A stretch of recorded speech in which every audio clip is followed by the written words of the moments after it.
Здравейте на всички от Maxcon ООД сключване, за да отговорим на един доста често задаван въпрос към нас, а именно как изглежда контейнера в състояние на част или разглобено състояние, или пък в състояние за транспортиране.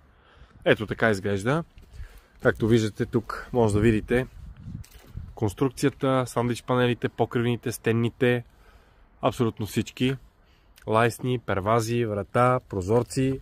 В случая по този начин ще транспортираме съвсем безопасно, разбира се, контейнер за наш клиент с размери 6х4 и допълнителна веранда, като за това може да видите тук допълнителните профили, които са оставили колегите, допълнителните фиброциментови плоскости, допълнителните покривни панели и ще стане един страхотен контейнер за живеене, къща за живеене, дом.